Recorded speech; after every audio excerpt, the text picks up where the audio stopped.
Go ahead. So some examples of being holy in the Bible, like first and foremost, God is holy. Like you. You are holy. There. And there's so many verses that emphasize on that point. You must be holy because God is holy. God is holy. So God is holy because he is separated from everything. Nothing is like God. Literally. He is separated from all created things, period. No one or nothing is like him. And like we were just saying, the children of Israel were holy, not because of anything they did, because the Bible tells us that God didn't choose us God didn't choose Israel because they was like the largest nation. Actually, they was the smallest nation. He chose them because of, his covenant to Abraham and their ancestors. But they were made holy because they agreed to God's covenant, and they agreed to allow God to basically set them apart from everyone else surrounding them. Yeah. So, and that's just a couple examples of holiness. And of course, we know how God actually used different activities and foods as well in the Bible. Exactly. Especially Leviticus. How weak. That's pretty much the whole book of Leviticus, focusing on what holiness looks like, and the different foods and the different activities and the different processes and procedures that was meant to set Israel apart. So that's just a few examples. Absolutely. Very much so. Y'all, there is a reward for our holiness. I stole that from Gangsta Prophet.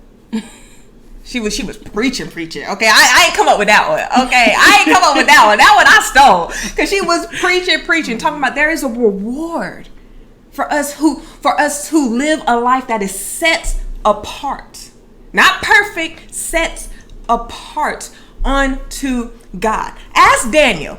So in the book of Daniel, I don't even know where he was, but him and his friends, the king wanted to feed them, good food and wine. But Daniel and his friends chose to be different. They chose to be leaders. They chose to allow God to set them apart. And so Daniel and them, they're like, nah. We just give us some veggies, you know what I'm saying? Give us some, some ice cold water. You know what I'm saying? And for 10 days, and test us to see if we aren't as strong. It was a test for me. I'm sorry. Because he don't get me started. Because he knew God was gonna come through. He knew it. If God's leading me to do this, he gonna come through. And so guess what happened after they did that for 10 days? The commander came and was basically like, oh snap, y'all look healthier than the other people. So I'm going to continue to give y'all veggies, okay, and water. But then guess what? Guess what happened? God gave, it's in the book.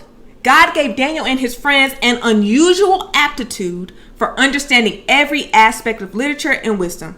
And he gave Daniel special ability to interpret dreams. But when did that come? After they allowed themselves to be holy. After they allowed God to set them apart. Then, there's the then. Right. All of these, God started stirring up so many gifts. We want gifts. I'm going to relax. We want gifts, but we don't want to be set apart for God. We don't want to be set apart so that God can put the gifts in us and stir them up and make the gifts holy, so that through the gifts and the anointing, people's chains can be broken. People can be free. We can lead people to Him. Am I making sense? Mm-hmm. That makes a lot of sense to me. I bet. Because then it doesn't end there. See, this is why I love God. This is why I love God. It don't even end there. So they allowed God to set them apart. They decided to be leaders and not followers. They allowed God to. They chose not to partake in the customs of everybody else. How about that? They allowed God to do something different, and God stirred up gifts on the inside of them. But then if you go to the end of the chapter, it took me out. It took me out. It talked about how after everybody had did the things that they did, they all went and talked to the king.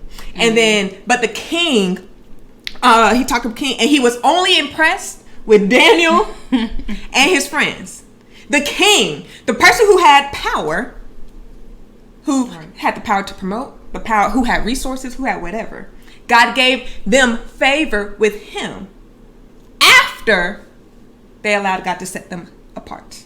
After they chose to be leaders and not followers. After they chose God, then all of these things happened. So the question becomes, are we willing? Are we willing to live a life of kingdom holiness so that the favor of God can be upon us? It's just being set apart, okay?